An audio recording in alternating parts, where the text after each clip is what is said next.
everybody. Welcome back to the Let's Talk podcast with me, John, and David, aka Shamrock Boss. And today we're back talking Steven Spielberg. And we already talked about Raiders of the Lost Ark, but it turns out David's favorite in the entire Indiana Jones franchise at this point is the Temple of Doom, or Indiana Jones and the Temple of Doom. And David, why is that? Molaram, Sularam. Why is it my favorite? You're right, it is. It's my favorite. I think I went back and listened to our Raiders podcast last week just to prep for this one, John. I'd said in that I believe that Raiders is still the best made of the series, and I wouldn't argue with anybody if they say it's the best and it's their favorite. But this for me is just my favorite. I don't know why that is. I think this is the first one I seen when I was young. And also, when I think of Indiana Jones, it's the Indiana Jones from Temple of Doom is the one that I think of. Harrison Ford on that rope bridge with the sword, with his face all kind of bruised and battered, the fedora, and that shirt, which has got the sleeve ripped off, with him standing on that rope bridge. That's what I think of when somebody says to me, Indiana Jones. So I think for me, growing up, this was definitely my favorite. Maybe it's because I a partial to more of a horror genre, and I feel like this is more of a horror movie than the original. We also had it on VHS, whereas I don't think we had Raiders on VHS. And also, I actually think that this film here has a lot more memorable scenes than Raiders of the Lost Ark as well. I could see that. I could see, because when I rewatched the movie, I've been trying to look at it from how you could love this movie. And it starts off amazing. Like, my favorite part of the whole movie is the opening. And Steven Spielberg wanted to go for that musical opening. I think it works great. And Kate Capshaw showing her off perfectly here. And we'll get into the rest of the movie and her performance. But she's great in that beautiful dress. And I really feel like Harrison Ford wearing that white tuxedo jacket's an homage to James Bond, and kind of the roots of the entire franchise being like, Steven Spielberg wanted to make a James Bond film, but instead he agreed to do this. So the opening, but then it just kind of, I know that you love the movie the entire way through, but what do you think of the opening? Definitely, I totally agree with you. That opening where you actually see Harrison Ford step down them stairs wearing the white tuxedo with the wee red flower. It is a direct homage to Goldfinger, without a doubt, Sean Connery. And they've openly admitted that James Bond is Indiana Jones's father. And that is why. What's that? Makes sense with who his real dad is. Yeah, and I also think they just mean metaphorically, as in like the James Bond movies give genesis to Indiana Jones. That's basically where George Lucas and Steven Spielberg formulated this character from. And so I think that, yes, that is definitely a homage there. I think as well that whole opening scene where Indiana Jones is on a mini adventure is, again, playing homage to those James Bond movies previously, especially in the 60s, where take Goldfinger for an example. I mean, he's on a mini mission at the start of the movie wearing that tuxedo, and then it goes into the titles, and then it starts, the story where he's actually going after Goldfinger. But yes, you mentioned Kate Capshaw. I think the whole idea of the way the movie starts with, I think it's like a dragon's head and the red mist. And I feel as if the colors of this movie are definitely reds and blacks. So the main colors of this movie. But and then she comes out in that lovely dress, and then a musical number starts. And for me, I think it's unexpected. I mean, it's totally kind of opposite to how Raiders of the Lost Ark started with him in the jungle. But look, I do still think Raiders has the stronger opening, but I absolutely love this opening. Yeah, Raiders opening, it's iconic for a reason, because we're getting introduced to Indiana Jones. That's like the big reveal. Then you have the big set piece and everything like that. But we already know Indiana Jones coming into this movie. You're going to see an Indiana Jones movie. And a big thing about this movie and the way the tension actually works in the first scene, which impresses me, that's Steven Spielberg, with the him getting poisoned. We already know that he survives because it's a prequel. It's 1935, Shanghai. So we know he survives this, but yet you're still like, is he? Even me watching this movie for whatever the 100th time, like, oh my god, he's gonna get it in time. Like for him to still be able to capture that, it's really incredible filmmaking. Yeah, and do you know why he survived? Why did he survive? Well, he got the antidote, didn't he? Antidote. Antidote. Yeah, no, exactly. And that Spielberg does that beautifully. I mean, that's one thing that even if this isn't your favorite Indiana Jones, one thing you can't knock it against is the action scenes. And this whole action set piece with like the Chinese mafia. I love that scene at the start where he's sitting at the table and they're negotiating for the artifact. I can't even pronounce the name of it, and the diamond. And you have the mafia boss sitting there with his two sons. It's just classic. It's absolutely brilliant. And it's very violent as well, you know. Right away, I mean, he throws the spear like thing, which is very impressive, by the way. How strong is Harrison Ford? Right through the guy's fucking heart. It is absolutely brilliant, and I love how and the comedy mixed in too is just, John. It's just perfect. You know, the way when he stands up and he's kind of like, too much to drink, Dr. Jones, and they all start laughing, and that's when he falls into the trolley with like the big kebab spear. That's all I can call it. And just turns around and throws it at him and goes right through him. And then that's when it just all kicks off. Pandemonium. He's looking for the antidote. She's looking for the diamond. And the ice gets mixed up in it. And the balloons come down. But I love when everybody's screaming and running and they run out of the hall. And then he brings the rest of his men down. And I just love that Tommy gun. It's you know, and that's classic as well. The way, I don't know where this started, but like how they stand with a Tommy gun, with a mouth open, laughing. It must be a homage to some 1930s gangster movie, because I remember Jim Carrey does it in The Mask as well. And it's also in, well, you haven't really seen the Home Alones. You don't really remember it, but the fake movie they make in Home Alone, the guy's laughing with a Tommy gun too. And yeah, it's homage to 30s gangster films, 100%. Yeah. Which I loved. I mean, the homages are all over the place in this movie, but it works so well in that opening. I love the opening sequence, and then right after that, we see Dan Aykroyd, which is always really funny to me that he's just in this role because he shows up in a wide shot doing an accent. Yeah, and like you're saying about the homages there, first of all, it's kind of like, you know, maybe being a teenager growing up in the 80s watching this movie. I'm saying teenager because I would say this movie was probably aimed more towards teenagers, 1984. Do you know what I mean? When it came out. You probably wouldn't get a lot of them, but it's not like Spielberg's ripping anybody off. He is literally, as you say, paying homage to these things because the Indiana Jones movies are basically paying homage to all those early, the serials of the 1930s and 40s, but those early kind of movies, adventure movies, gangster movies, things like that. But yeah, and they get to the plane, and I love how Dan Aykroyd says, there'll be a slight inconvenience as you will be traveling with live poultry. That, by the way, I haven't laughed at the transition ever in my life. I always get a little chuckle, but the transition to where he when he's shouting on LeChao, and then as he shuts the door, it says it on the side of the plane. I don't know why, but it really made me laugh this time because that's Indiana Jones in a nutshell. He's overly confident when, in a lot of times, he shouldn't be. Yes, and you know, as you said there as well about, you know, why is this my favorite? And it maybe just be because of, you know, when I grew up watching this movie, I watched it so many times. But me and my friends, even my younger brother Michael, by the way, if you're watching, hello, like we would quote this movie. This was the one we quoted, and that was one of the lines, as you say. It's so funny when he gets to the plane and turns to him, and you see Lucy standing there, and he's got this big, you know, scowl on his face, as if, you know, Indiana Jones is going to get away, but he set him up, right?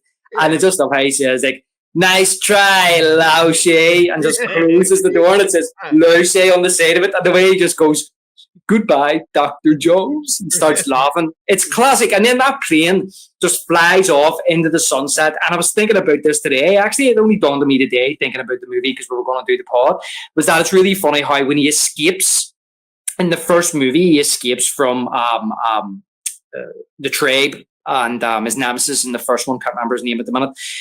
But that wee story at the start of Raiders, that ends with them flying off on a plane as well. Yeah, it does. Oh yeah, right. The opening on that's when he gets in the plane with what's his name, the guy who's helping him, and that's when he sees the snakes. So we first find out. So yeah, it does both end with him taking off on a plane. Yeah, he has snakes in the plane, and it plays, and I think it's the first time it plays the Indiana Jones music as well in both movies. I think. Yeah, you're right. I mean, this time though, it's a little different because we're right into the adventure in this one, whereas in the first one, which they do again in the Last Crusade, which we've talked about, Last Crusade's more of like Raiders, whereas this one, they're on their adventure right away. Like we're right into it. And that, and to be honest, that's another thing that I really like about this movie is that it doesn't let up. It's so fast paced. Like this one adventure literally leads him into the main adventure. I do like that. I mean, I wouldn't recommend it. I wouldn't want to see it every time. Do you know what I mean? In an Indiana Jones movie. But Jesus Christ. Sigourney Weaver, an alien. Jesus. All right, Rips, sit down. She's living up to her name. That's what's really funny. Yeah, well, that's true. Actually, I didn't even realize her sniffing the hat, right? But but I think I'd said in our episode about Raiders was that I touched on Temple of Doom in Raiders. Ripley, sit down. On the hat here. His hat's been on so many adventures, she can smell it. Stop it. It's crazy. Right. Anyway, so I think I'd said in our podcast to do with Raiders, I'd actually said that that whereas Raiders was just getting us, introducing Indy to us and letting us know what kind of hero or what kind of character Indy is, it then goes back to the university to show that side of him as well, and then we go on a new adventure. But it also introduces us to Balak. That was the name of the guy, I can remember there. It introduces us to Balak, who's kind of like his kind of arch rival, so to speak. He's the guy who, you know, upstages Indy when he shouldn't, lets Indy do all the hard work, and then he comes in and takes it off him at the end. Whereas they didn't really need to do, as you say, didn't need to do that with this movie. They could show him on a mini adventure, and it kind of shows you where, you know, Willie comes from. It introduces you to the short round, of course, and then we just go on a pure brand new adventure. And I just like how they kind of fall into this adventure. He doesn't go looking for it. No, he doesn't. He falls into, and one thing that's kind of also hinted at is that Indiana Jones just loves these adventures, and that's why these movies work so well. We could just see a bunch of different ones. Like he went on a bunch of adventures with the waiter in the beginning. Like he's like, oh, you know, so many. He's like, oh, I'm not going to survive this one. So that means like how many? And then that's how he found Short Round, who's his sidekick now. Which, you know, got some questions about that, why he's hanging around with him. But hey, it works. Kiwi Kwan is great as Short Round. Yeah, exactly. And look, I'd said that too. And was about in Raiders, because we touched a wee bit on the sequels and how we felt about them in that episode. And I still stand by 100% what I've always thought and said. And funny enough, I seen it in I watched it making of on Sunday night, and basically I think it was either George Lucas or Steven Spielberg said it. What I have always thought is that, you know, every film should be like a new episode, and you should have new villains and new allies, yes, and new kind of love interests. And that's why, I mean, Spielberg says he thought about bringing Karen Allen back. He wanted to do it, but they thought, no, it would be best having a new love interest. And I suppose that also ties into the fact that, you know, you don't have Salah in this either. You don't see Brody really, even though it's a prequel. I mean, you don't see his university at all. And also you don't, you have Short Round, and then, as you say, the Chinese sidekick that he had at the start, who unfortunately passed away, but he didn't really shed a tear for. No, but he had to get right back into it, even though he's able to go to sleep fine on the plane, no issue at all with everything going on. But still, you know, he seemed a little upset, but he had to get out there, save his own life. Yeah, I like how when he's on the plane and she says, you haven't been able to take your eyes off me since you see me at the club. And he's like, oh yeah. Puts a hat on his face. I like that. But can I ask you, what do you think actually, because this is actually a prequel, right? It's not a sequel. Do you feel as if, and I feel like I do you feel as if there's a progression or a regression of his character from Raiders? Because there's this kind of thought that Indy never learns. Indy's the same character through the trilogy. And I actually had seen somebody had done a very smart essay on this, and I watched it, and I haven't watched it in a while, but I agree with them. I feel as if that there is a change in his character between each movie, and I think it's very smart that the character in this movie seems a wee bit more ruthless, a wee bit more kind of like in it for himself, more than Raiders, and even less so in Last Crusade. Do you think there's an evolution there? Well, I agree 100%, especially, well, if you go from this to Last Crusade, it's even more jarring. But Last Crusade, it's for him, it's a much more emotional journey because now he's reflecting on his entire childhood and he's spending the whole movie with his father. So yeah, he's a whole different character in that. This is a guy who's learning lessons from the guy who taught him everything he knows. And now he's also kind of regressing back to childhood. So it's very different from the Last Crusade. In this, he's absolutely a lot more ruthless and he's a lot more of a risk taker in this one. I also feel like now he is in Raiders, but Raiders is a little bit of a different kind of movie. Like there's the competition, and you mentioned it already. I do miss like Sulla in this movie and Belloc, like characters like that. So, and I have a real hard time with the Willie character. One thing I found out watching that making of that you mentioned is I didn't realize that Willie is named after their dog too. I thought that was a nice little and so short round, right? Yeah, well, this it. Spielberg says Willie was named after his dog. So Indiana's named after George Lucas' dog. Willie's named after his dog at the time, and then Short Round was named after the Raiders' dog. Mm. Yeah. See, that works in these movies, and that actually kind of leads up to my first flaw of the movie because I think up until like they jump out of the plane, this movie's all rising action, and I'm really like into it. And then it's not a bad thing, but it definitely makes me ask some questions. Is this part because it kind of puts the franchise like maybe look at it from a distance where they jump out of the plane and they're able to dive into the water and just go down these rapids, no problem at all without any injury. Yeah, exactly. First of all, just saying about Indy, sorry, his character as well. Can I say as well, while it's in my mind as well, is that if you notice, he talks about like fortune and glory. It's all about fortune and glory for him, and it kind of was. But I also feel as if this is his biggest triumph. This is his biggest victory as well because he's saving children, and there's nothing more valuable than children. And that's but it's something which is always kind of overlooked when people talk about Temple of Doom or the disdain for Temple of Doom or the criticisms of Temple of Doom. I'm not talking about what you're talking about, Bobby. I'm just talking about the other criticisms about it because I mean your criticism there is valid. You're But absolutely right about that. Actually, I was just thinking about that because what does he really do at the end? He doesn't save the world. Like he saves like I guess the Nazis from taking over the world at the end of Raiders, hmm, but what does his character accomplish now? He's able to like redeem his relationship. And that's really it. Like he's kind of yeah. going on back home, and he had this crazy adventure that he could tell the story about, but it's going back into the back of the warehouse. That's really all it's going for. Whereas this, he saved an entire tribe of people and their children. He saved kids.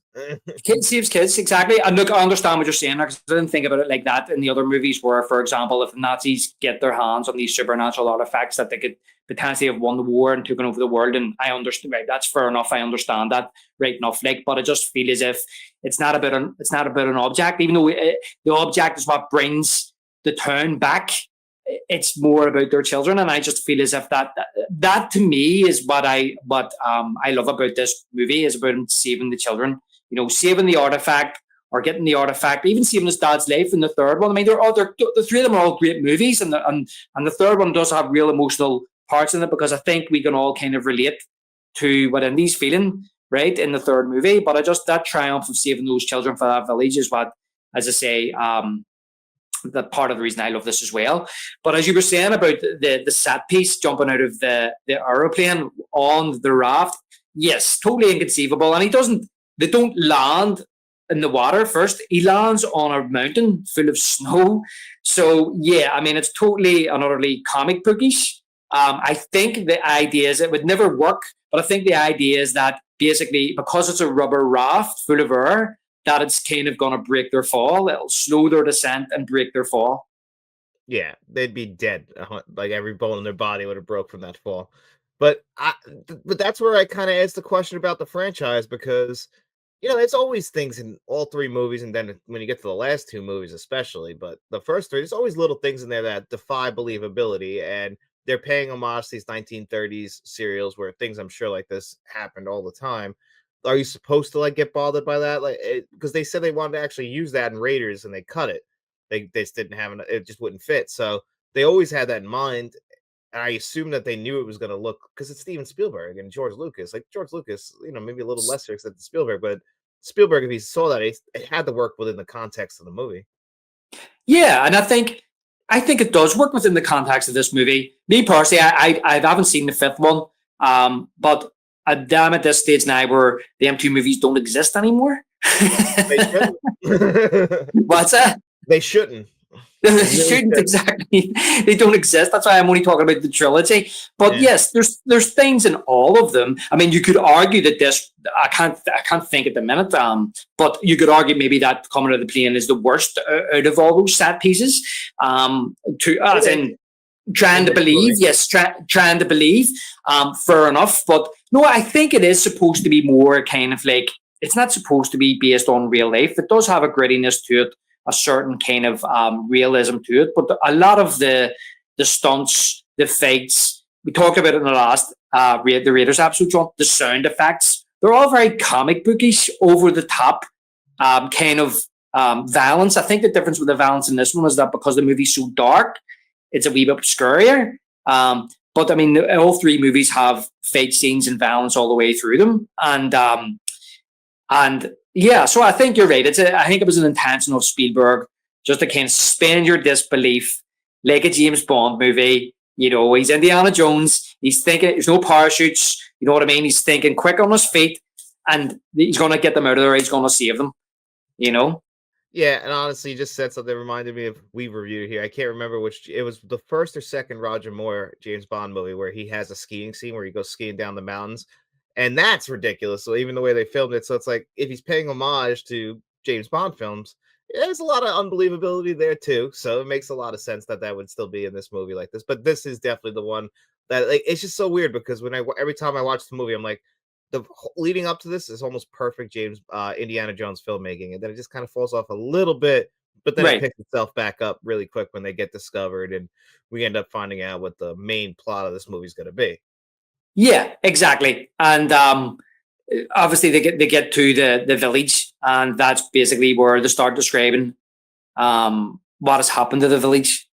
Yeah, I think Spielberg had said as well that he had that the film was so, they wanted to make something that was so that was dark and darker than the first, and a lot of this stuff was kind of like George Lucas's ideas. And he just went along with it because he thought, well, I've never done that before, so I'll go along with it, like to do with black magic and things like that. And I remember Spielberg had actually said that as well, that when they went back and looked at the movie, it was so fast paced that they had to end up inserting certain shots just to slow the pace down. So I don't know if that's part of the reason why the village scenes here do really kind of not slow the picture down, but it's probably the slowest part of the movie is from now, and then when they get the Pankot Palace in there as well, there was a few slower scenes too.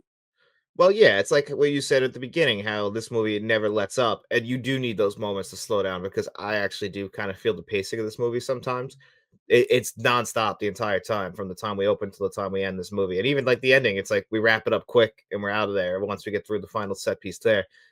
Whereas Raiders, we slow down quite a few times, like whether it be the drinking scene, it really has the regular structure of an Indiana. Like Last Crusade and Raiders are structured very similar to each other. And the meat in the middle is Temple of Doom because it's the outlier through and through.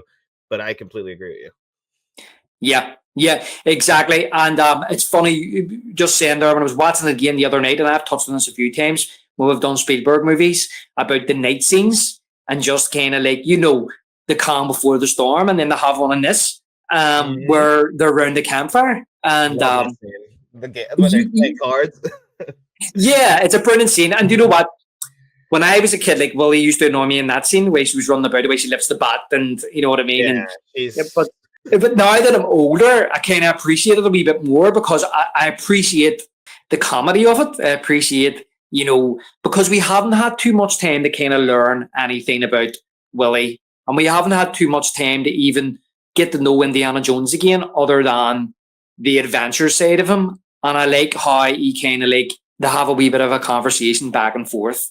So I really like that about that scene. Yeah, I like that scene too. But yeah, it's Willie just in the background, like always, like he's getting scared. And one thing that kind of eased me a little bit on this, and I pulled back a little bit because I could do the same complaint that everybody does about her and how she's just a damsel in distress the entire movie, and she really had to learn how to scream. But they knew that. Like it wasn't like I always find that fascinating when we like complain about something, but it's not like it wasn't known when they were making the movie. Everybody knew that was going to be in the movie, so it's a choice, and it makes it a little bit easier to swallow that it wasn't like something that just they kind of ended up with, and it just turned out to be bad. I feel like she just takes a lot of shit when she really shouldn't.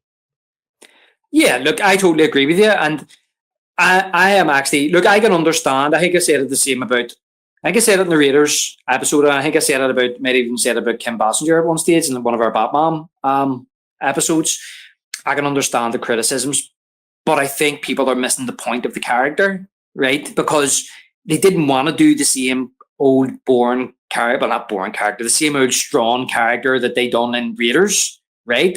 Because that would be boring. That's what I meant by same old boring character. And so the point of the character is this: here is a pampered entertainer who has never probably been out in the jungle before, who's never got her hands dirty in her life, right? And all of a sudden, she finds herself stuck with this guy, this adventure guy who goes through dark caves, through spider webs, and gets on all these crazy situations with dangerous people. She's probably, even though she was with the gangsters, she's probably never really been in a dangerous situation in her life, right?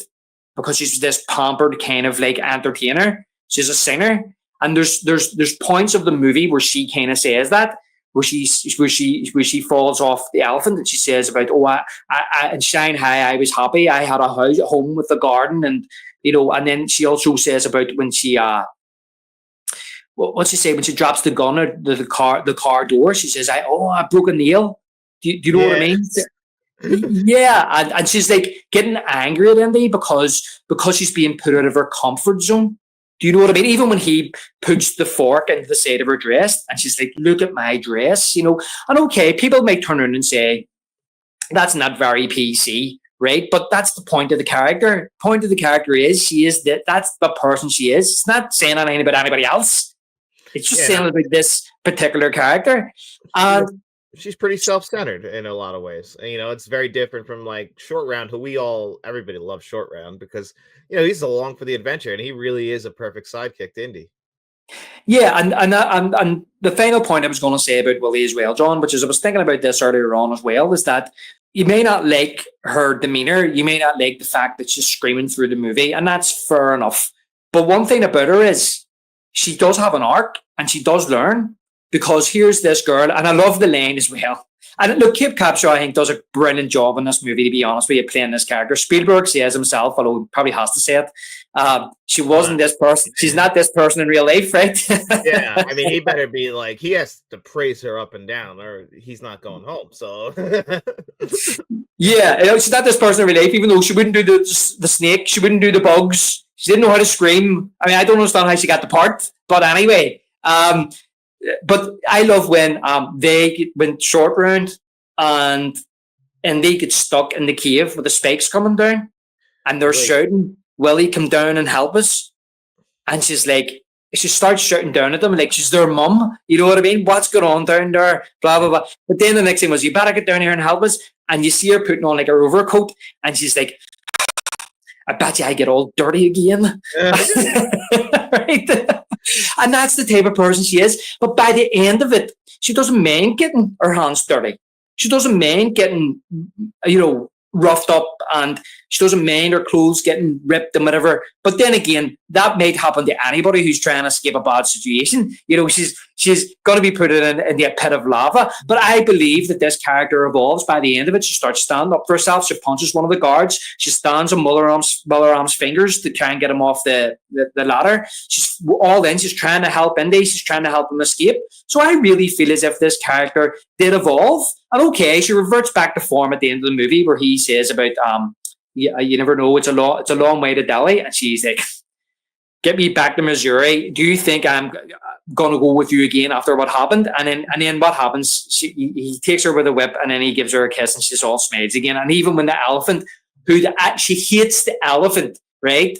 I love how you see her like putting like the perfume on the elephant's head. Yeah. Yeah, even when the elephant, like, she hated that elephant. Yeah, she couldn't even get on the elephant. I don't think the elephant liked her, to be perfectly honest with you. But that's why he ate the dress. yeah, exactly. But even when the elephant like squirts her with the water at the end, like her and Indy just laugh. Do you know what I mean? So they've been through this together, and they're almost like this wee kind of like a nuclear family by the end. So I feel as if you're right. Our character gets a lot of shit for nothing. I understand the criticisms. I have to say she did annoy me when I was younger. Now that I'm older, I understand. I just say I understand the character more. I understand that's what type of character she is, and I feel as if that she evolves. She definitely does evolve by the end, but I'd definitely be lying also if I said I wouldn't get annoyed at her while watching the movie a lot of times. A scene we skipped a little bit I want to touch on is the scene where they're eating, and that stuff is just disgusting. Yeah, and here I was going to say as well. Do you not notice when she was sitting beside there's the big guy sitting beside her, and she turns and you see her smell him, and then she starts putting her perfume down her shoulder. So does that as well. But here, what was I going to say? Yes, that the dinner scene. But before we touch on that, I know you want to talk about Short Round, about what is he doing with, Indy, and you see her saying, where did you get your wee bodyguard? And he's like, his family were bombed by the Japanese, and he was living on the streets, and I caught him trying to pick my pocket when he was 4 years of age. And I don't think it's mentioned in the movie, but look, I have the novelization. I had mentioned I have the novelization, and I've been meaning to read it for a long time, and I haven't got around it. So many bloody books to read, but I actually took a wee scoot through it last night because there's certain scenes in this movie that are missing, right? Yeah, which may explain certain things. We could maybe get into them, John. But what is mentioned in the novelization, because I only scooted through it last night and read passages out of it, didn't read the full thing. Indy is taking Short Round to America. So I don't know whether or not that implies that he's just going to bring him to America to raise him, or send him to an orphanage, because obviously he's not in Raiders. So that's it's not like he's just kidnapped this child. Apparently, when I was flickering through it, that's what he's doing. He's bringing Short Round to the United States. So like we could just assume like, okay, he didn't stay with Indy because maybe Indy's not the father type, and he's got this job where he's leaving all the time. He should have a regular, stable home life, and maybe he goes and stays with somebody we don't see, and that would explain why we don't see him in Raiders. Like, it's easy to write off Billy. They had a fling, and he goes on back with his life. We obviously see at the beginning of Raiders, he's single again. Yeah, because look, at the end of the day, okay, this character's supposed to be based on like a James Bond type, right? Okay. Mm-hmm. But the fact of the matter is, Willie is definitely not, in my opinion, Indiana Jones's type. Absolutely. They're not going to stay together. No, that could not last. Like, yeah, he smiles and stuff at the end, but she was annoying the shit out of him throughout the entire movie. Yeah, and I think as well to your point saying about you can't watch it without getting annoyed, and look, that is a problem when you want to watch a movie. But the fact of the matter is, I also feel as if we're feeling how Indy's feeling. When he's in that, when he's in the scene in that jungle and she's running about because of the creatures in the jungle, you hear him saying the Short Round. The biggest problem with her is the noise. But yes, but yes, the eating scene is just and I think it was George Lucas. If you watched the same Megan I did, and Steven Spielberg says they felt as if it was something that I think it was George Lucas said it was something that he just wanted to put in a movie at some stage and never got a chance to, or never thought it was maybe appropriate for like a Star Wars movie. But they had a chance to put this gross out scene in the movie, and Spielberg apparently went along with it as usual because he liked grossing people out. And it's ludicrous. As a child, you were certainly grossed out watching this scene. And again, that's one of the biggest criticisms of the movie. Yeah, that's a criticism we haven't really talked about yet, is between that and then the next scene coming up is when he rips the guy's heart out of his chest and then essentially burns him alive. Like, when you find out that this movie's PG, This is more egregious. And they brought it up like it came out, I think, 3 weeks before Gremlins, and then 2 months after Gremlins, the PG-13 rating existed. And this and Gremlins were the two big ones that put the nail in that coffin. This one is crazy that it got anything like I guess it's Steven Spielberg. If he wants a PG rating, you give it a PG rating. But I don't know how the MPA can look at this and go, yeah, I think a 6 or 7-year-old can watch this movie. Yeah, exactly. And look, first of all, the criticisms with the bug eating scene. Again, I think a lot of the criticisms of this movie are taken too literate. They're too over the top. You know what I mean? This is like a comic book movie. We didn't really have comic book movies in the 80s. I said on our Ghostbusters episode. Well, if this movie came out today, it would be very mild. You got to look at it but the 84 lens. Yeah, but our superheroes in the 80s was like, you know, Indiana Jones and Luke Skywalker and the Ghostbusters, and they were our superheroes. You know, even Axel Foley, they were our superheroes. We didn't have Marvel movies and DC movies really. And as I say, I heard about this that apparently the reason they were serving that type of food was to try and scare the British general out of the palace. And when I was flicking through the novelization, I looked at that scene, and there's a scene there where they're going back to the bedroom before Indy goes to Willie's room with the fruit, and Indy makes a comment saying that's that type of food Hindus do not eat. and he says you'd think they were trying to scare us away. So, and then he goes to the kitchen to speak to the people in the kitchen, and they don't talk to him to find out what was going on. So there's scenes in this movie that kind of explain things like that. I don't know if they were filmed. I don't know if they were just taken out before the movie or after the movie. I honestly don't know.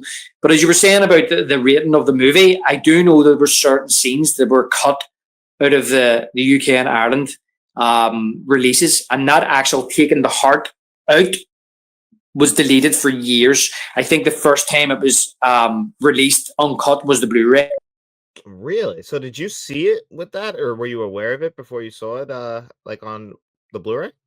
No, I didn't know. I was aware of it in recent times, John, before the Blu-ray came out, because I had the DVD, and that wasn't in it. And even the scenes, like when I first seen this movie on television, and it must have been the late 80s, it was around that same time. All these movies come on the television, funny enough, were in the same time, late 80s, kind of like you had your like Gremlins and your Ghostbusters and Temple of Doom, all in the same year, come out around the late 80s. And that's when I first seen them. They were like UK premieres on the television.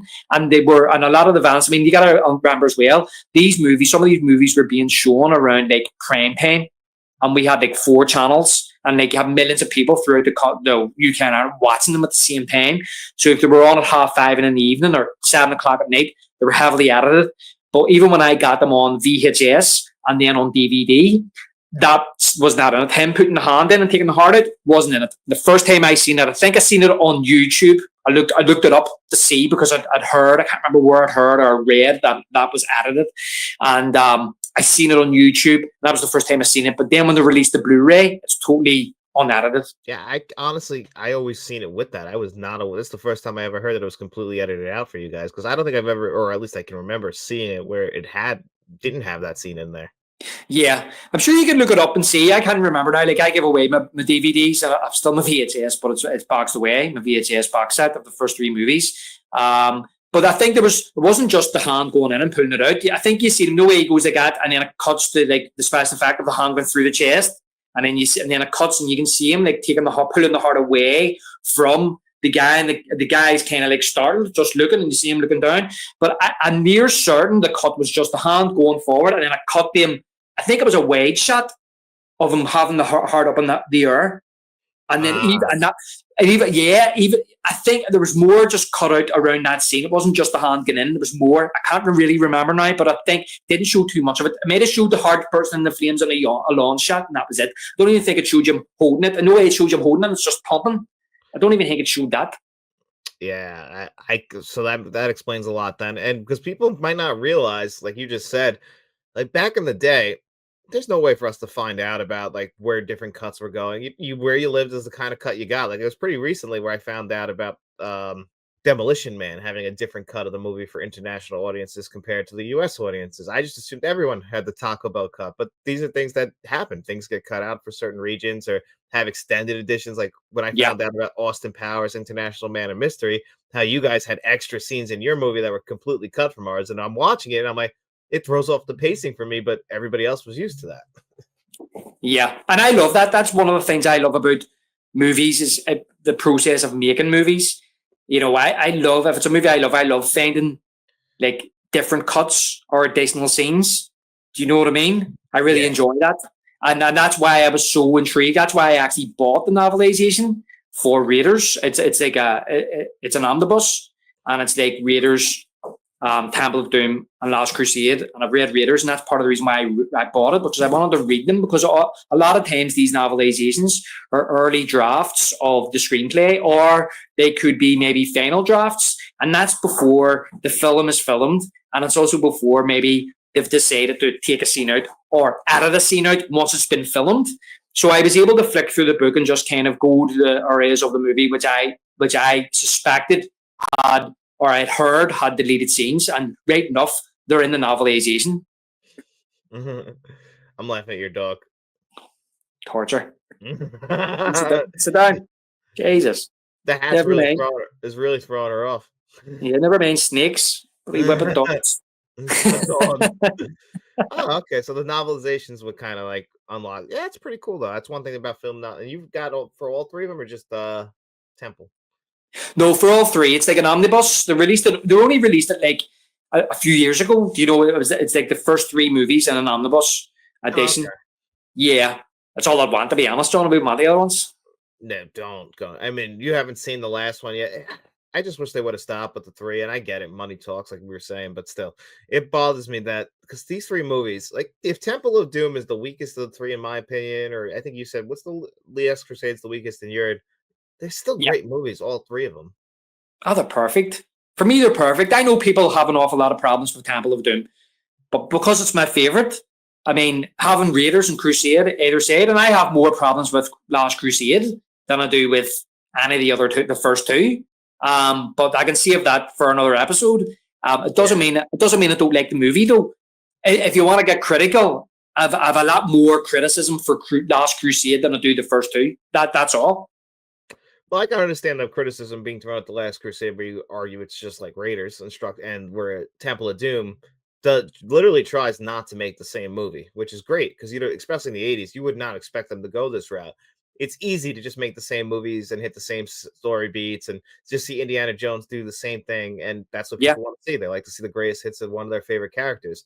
But you got to give him credit for trying something different. And one thing we both saw in that making of is I love that he's like, if you do one movie, George Lucas selling Steven Spielberg on if you come to direct the first one, I have an idea for three of them. And Steven Spielberg's like, he didn't have an idea for three of them.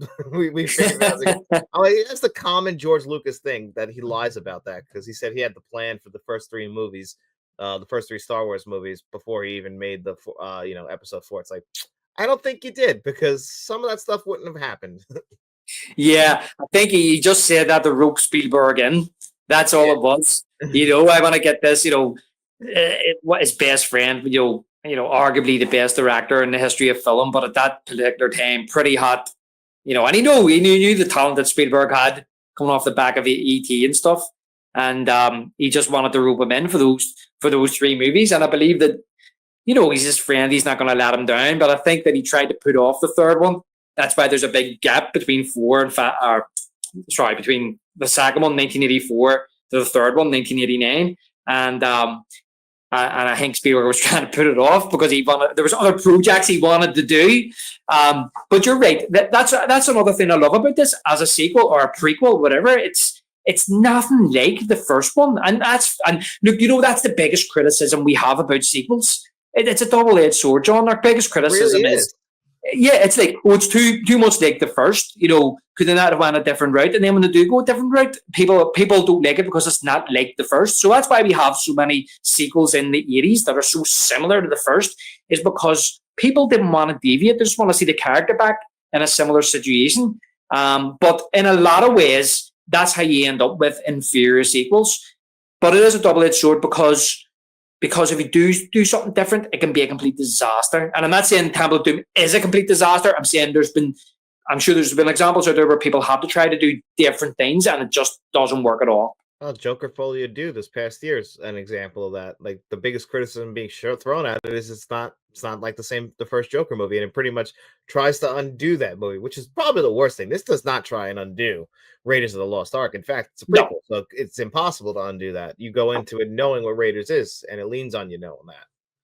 Well, that's what I was saying to you there, is that I feel as if maybe the word is hero. I know that is basically what Indiana Jones is. He's the biggest hero, and I feel as if he's a bigger hero in this movie. And going back to the start of the pod, what I said about one of the reasons this is one of my favorites is that I feel as if that this movie here has more memorable moments than I would argue it has more memorable moments than Raiders and Last Crusade put together. I mean, when you think about this movie, the opening, right?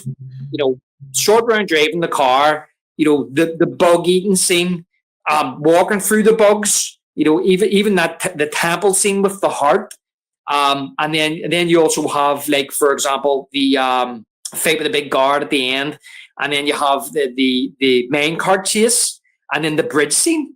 A classic scene, in my opinion, after classic scene throughout this whole movie. Yep, and so many classic scenes, and also a lot of like George Lucas stuff thrown in there, and Harrison Ford, like little Easter eggs. Like Harrison Ford, one of my favorite things. Another great funny transition when Indiana Jones is after, like before the minecart scene starts, where he's talking about water, how he needs water because he was just on fire, and then all that water comes flying at him. And then the same thing when he comes running back and a bunch of people are chasing him. They did that for the first time in the first Star Wars movie, where he runs into a room and then he gets chased out by a bunch of stormtroopers.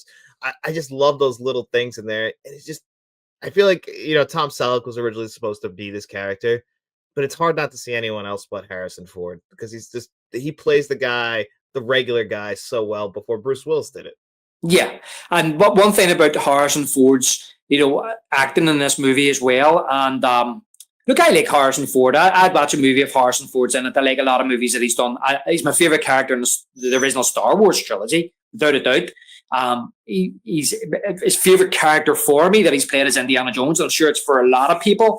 Loved Indy growing up, and I would watch Harrison Ford. It's not like I can't watch another Harrison Ford movie. It's not like I watch it and go, "Oh, there's Indiana Jones." I know he's Indiana Jones, but it's kind of like I can watch him in like I'm trying to think of other movies, but I like The Fugitive. You can watch him in The Fugitive, where he's playing more of a vulnerable character, and you can watch him in the likes of like What Lies Beneath, where he's playing this evil character, and you believe him. And I think what he does bring to Indy is a vulnerability, and you can really see it in this movie. He's very, even though, like, the fights he gets in is over the top, and some of the beatings he takes is over the top, and you think nobody could survive that. But the fact of the matter is that that vulnerability, he is very human. And I love as well, like, I love his acting in this movie, for example, when he does go into the village and he's just kind of like, our plain Christ, and we just want to get to Delhi, and they're saying, "Oh, no, you were brought here just to help us." And then when he goes out, he says about the rock, and the wee man standing there, and he's like, "They took the stone from you." That guy, I love how the fact that he didn't speak English, which is actually something I wanted to talk to you a little bit about too, is like the editing in this movie, and the editing in general is something that a lot of people don't talk about, but the way they had the special effects with the mad stuff with doing the minecart scene, which is my second favorite scene in this movie. But that guy couldn't speak English at all, so like he's literally just doing he's miming what Steven Spielberg was doing. It's just so impressive to me that they're able to even capture that and then edit this whole movie together to where it seems just so seamless. It impressed me so much. Yeah, well, first of all, I was going to say about Harrison Ford, just about his vulnerability and his acting, was that when they tell him in Indian that they took the children, the look in his face, do you know what I mean? When he turns, the concerned, kind of like shocked look in his face of they took their children, and you see that later when he's in the temple, and when he sees the slave children getting attacked by or getting beat up by the big guard, the anger in his face. Do you know what I mean? He sells it so well. And again, my favorite shot of the whole movie, and I think I mentioned this in our soundtrack episode, is when after he is broken out of the sleep of Kali, and Willie says to him, and let's get out of here, and he says, "Right, all of us." And in the next scene where you see him standing there, where the cart comes up and the light's just shining on him, and he knocks the guard out, just a look on his face, you know he means business. He's not going to hold back. But that actually ties into what you say about the editing, John, because I've been thinking about this, because I feel as if, you know, if we had a no holds barred kind of like documentary on Temple of Doom, I think that you say the problems which they had on this movie, I think I get the feeling there was an awful lot of problems with this movie, story ways, pace ways, and only with Spielberg's experience to that point in 1984 and the editor Michael Kahn, I think they salvaged it, because there is a lot of weird cuts in this movie, and if you really study it, you can really notice it. But I think he does such a seamless job, it's hard to notice. Yeah, I when I watched the movie, I had a hard time until I watched that make it of, and like you could see it, like what they were going through, and then you're like, and especially how they talked about how they had to really just bring in Harrison Ford to get some close-ups because he got hurt and had to get surgery. Like it's all covered up pretty well, and I guess that's the power of it. And I think that's I when I was growing up, I didn't appreciate editing that much, but a film cannot be done without it. And even like when people compare it to editing today, the way they had to overlay actual film and edit it Yeah. together and then put the score in, I mean, it's incredible. It's incredible filmmaking. Everybody has to be on point. Haven't touched on it yet, but I don't remember if you said this was your favorite Indiana Jones score or not. I believe this was your favorite, and you have brought up that moment before. It probably was the scores episode, and I believe this was your favorite of them. Yeah, well, it's my favorite. This is one of my favorite scores of all time. I think I had it in my top 5 scores. And yes, it's obviously my favorite Indiana Jones soundtrack. Yeah, if that's if in your top 5 all time, I think it'd be your favorite. Easily my favorite. Like I think I mentioned in that episode as well that I love all the themes that John Williams created for this movie. Like he creates themes for like nearly every kind of character in the movie. I mean, he's got a short round theme, he's got the Willie theme, he's got obviously Indy's theme, and then he's got the theme for example, the Temple of Doom and stuff like that. Speaking of which, I wanted to ask you, if you had a choice to be right, you have to be subjected to the cult in Temple of Doom or the cult in Eyes Wide Shut. Which one would you pick? Probably the cult in Eyes Wide Shut, because I think I can get out of there. Definitely not surviving the Temple of Doom. I'm at like they almost had Indy. They were pretty damn close. They would get me a lot easier. Yeah, that's true. The only thing is some dodgy shit going on in that Eyes Wide Shut one, Nick. I'm not leaving the Eyes Wide Shut cult like in good shape, like mentally. Like I'm scarred for life. Like it might lead to like my death down the line, but I don't think I survive physically Temple of Doom. I'm gonna see some stuff in Eyes Wide Shut that'll scar me. Fair enough. I thought I was just making dinner earlier. I thought I must ask John this question. I had the soundtrack on, and I was listening to the Temple of Doom, the theme that they played in the Temple of Doom when it first goes down, and I was like, you know what? I would love to hear this score played during that scene. No one Eyes Wide Shut, where Tom Cruise goes into walks in there and sees them all. Oh, yeah, the Temple of Doom score instead. It would be, yeah. You know what? Someone should do that. Make that YouTube video. Layer that over that scene. Yeah, I think that would be good. I love that actually when we first see the temple, and it makes you. We've talked about it, and like this year we watched a lot of them. We watched Goonies. We talked about Gremlins. I think we talked about Back to the Future this year as well. We talked about a lot of these Amblin Entertainment and Steven Spielberg movies, and I just love the actual set designs that they actually build in these actual lots. Like this was in London where they did this one, and how they used the biggest soundstage that they could. And I love those sets, and it just makes me. We've talked about it so many times. I know it's kind of beating a dead horse, but that '80s look of these movies, it's like we'll never get it back. But I really wish we could. Yeah, that set is phenomenal, John. I was thinking the same thing when I was watching it again the other night. Even though I've seen this movie maybe 30 or 40 times, I'm thinking about it just because we're going to do this, and that set's phenomenal. I love it. It's almost like a precursor to the Goonies. I was thinking. Yeah, and Kiwi Kwan, like he's in both of them, and the characters work great in it. But yeah, I could see him running along the Goonies set, like very similar to this. But even like the way the skulls and all are kind of created, it reminds me of the skulls and stuff from the pirate stuff in the Goonies. It's almost like Spielberg went, we want more of what we got in that, only a wee bit later, without all the raids and stuff. And listen, again, we touched on it earlier on about the rating and stuff for the movie, but like the horrifying imagery in this of the fingers, the severed arms. And if you notice at one stage when, and I love this, is one of my favorite parts of the movie as well, one of my favorite parts of the score, after kind of the ceremony and they all clear out and Indy decides he's going to go down and get the stones. He sees the stones and he's going to go down. And he says to Willie about, she says, what are you doing? He says, I'm going to go down there. And she's like, are you crazy? You're gonna get killed running after your fortune and glory. And he says, not today. So he goes down anyway. But I love that music when he whips and he goes down and when he lifts the stones. John Williams' score is amazing, and he's sweating as well. And then he puts them into his bag and he looks up and he sees the snake and he realizes it's dead and he just kind of helps his hat out. Oh, yeah, I love that. But he's about to go back, and then he hears like the squealing. But if you look up, he hears the squealing. He's not sure where it's coming from. The children squealing from being whipped. But he looks up at these, you see these three kind of arches, big windows, and it's skin. It's people's skin. They've been skinned, and it's just the skin kind of like tied to each side of the arch, and it's kind of blowing in the wind. Did you notice that? Never noticed that it was skin. I noticed that, but I didn't know that's disgusting. And yeah, for what these people are doing. Well, that's what I'm saying. So, like, you've got like the fingers as a warning before they went in the Pankot Palace, and they knew something was up. And I love that. Again, when I talk about the raw emotion of his acting in this film, in this scene, the way like he goes up and he takes a look, and you hear Short Round saying, Indy, what do you see? And he's just like, don't go up here. I ain't got it. Yeah, exactly. It's brilliant. And then, but you've got that. And then, as I say, once you're in the temple, if you look in the background, I mean, Spielberg doesn't linger on these things. Maybe he's aware that he doesn't want to get an R rating, but they're there. They're in the background. You know what I mean? If you look for them, they're there, and it's horrifying, and it does get the imagination kind of going. These people are like sacrificing human beings, cutting them up, skinning them. Their bones, their fingers, their arms. Ripping their hearts out.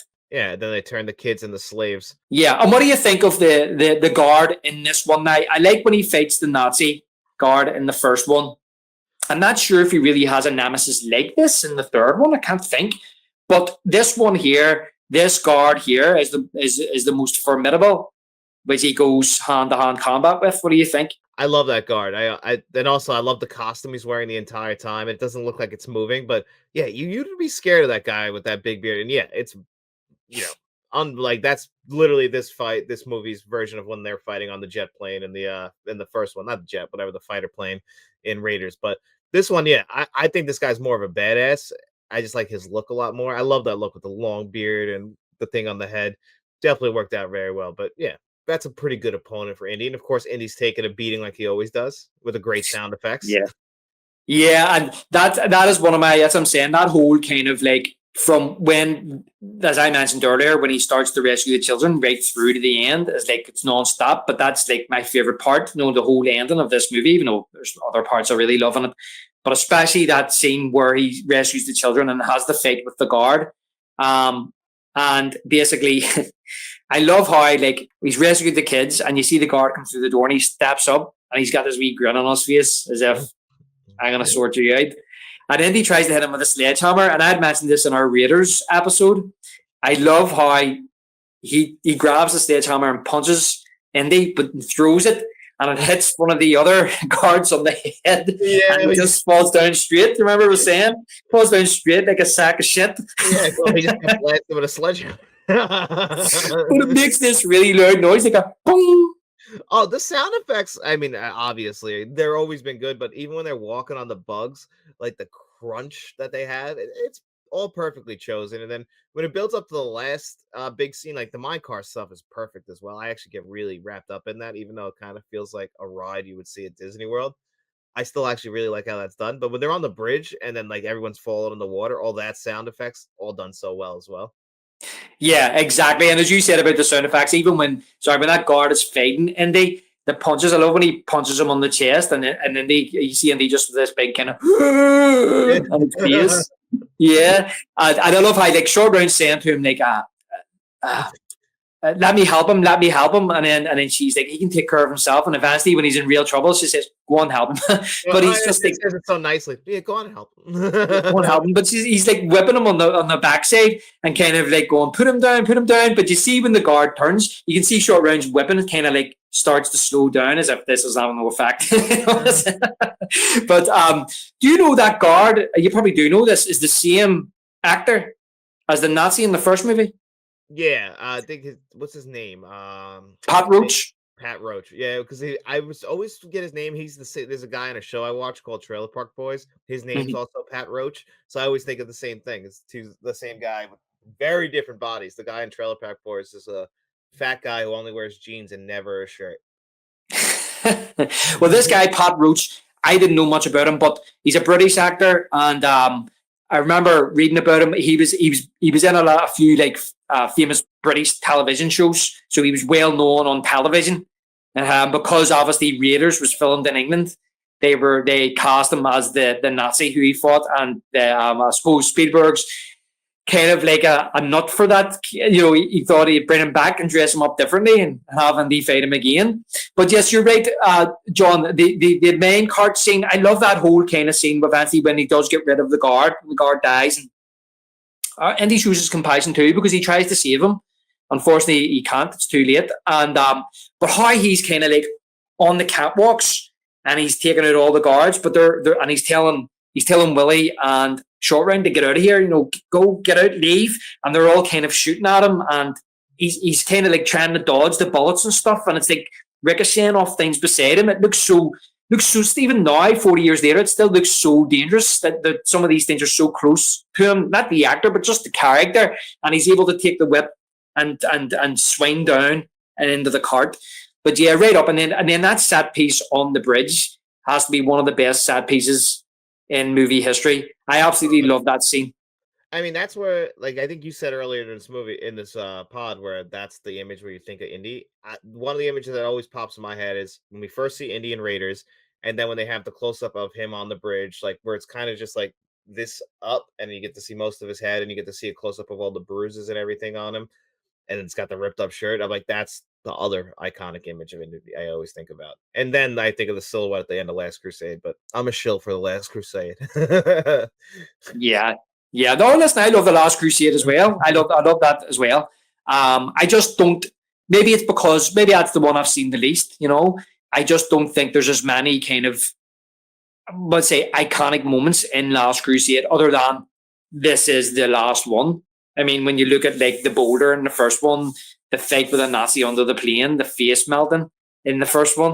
Do you know what I mean? The snakes in the first one, and in this one here, when you look at like the bridge and and the main card scene and the bugs, and it's really, as you say earlier on, interesting that because George Lucas didn't have a story, that basically their starting point was, well, we have these set pieces from Raiders that we couldn't put in Raiders. Let's use them in the sequel, and that's our starting point. And some of them scenes was the main cart scene and the scene in the cave with the spikes. That is iconic. That is also a very iconic, very memorable set piece. And yeah, I mean, it's crazy to build a movie around the set pieces, but when you do think of the Indiana Jones franchise, you can run through the set pieces in your mind. And I'd say even Last Crusade, the third act of him going through all the he has to go through all the stages. I think those set pieces are very iconic where he has to like trust the bridge and it's invisible. I always love that. Like that stands out in my head too. Yeah, I think that the third one, and of course I'd love to do it one day, I'm sure we will, but I think the third one is a wee bit more of a smarter movie. I guess you could say that. It's I think that one goes a little bit more sentimental is the way I would go on that one. And this one's definitely like just darker in general, like even like the fact that they build up to this bridge and everything like that, and the amount of people that die in that one scene is pretty crazy. And the way they die with the alligators at the bottom of it's like not bad enough that you fell, but you're gonna get chewed to death. Yeah, I think what I'm saying about it being smarter as well, John. What I mean is that I think the third one's more character driven. I think how everything comes together by the third act, it's a wee bit more. I wouldn't say thinking movie, but it's a wee bit more smarter how things just piece together by the end. Whereas this one here is just total balls to the wall, kind of like, let's just give this roller coaster ride to the audience and just, I mean, put it them feels through the like ringer. a mine car. Seeing it, it absolutely feels like that. Yeah, exactly. And then, as you say, the amount of people then that die at the end, it's like, I mean, they don't care how many people they kill. And I especially do like the fight between him and Malaram on the bridge when they're against the actual cliff edge, and how like they're having a fight over the stones. Malaram's like, "Give me the stones, Dr. Jones," and he's like, and then the next minute you hear Short Round shouting, and it's as if Malaram hasn't thought of this, and it's Short Round gives him the idea, cover your heart, Indy, cover your heart, and then Malaram's like, "Yeah, I'm going to take your heart." And I love how like then he starts putting it on his heart, his hand over his chest, and you just hear Willie going, "Oh my God!" It's so melodramatic. But eventually, I think he takes his fist away and punches him with his own fist. Yeah, he does. And they show. Did you notice the camera work in this too? In the last scene, like how they would drop the camera, like when he was falling, they did like the first person, but they also did that on the bridge. That was some impressive camera work on that too. I really I noticed that for the first time too. Just like it stands out. They're quick shots, but they're beautiful.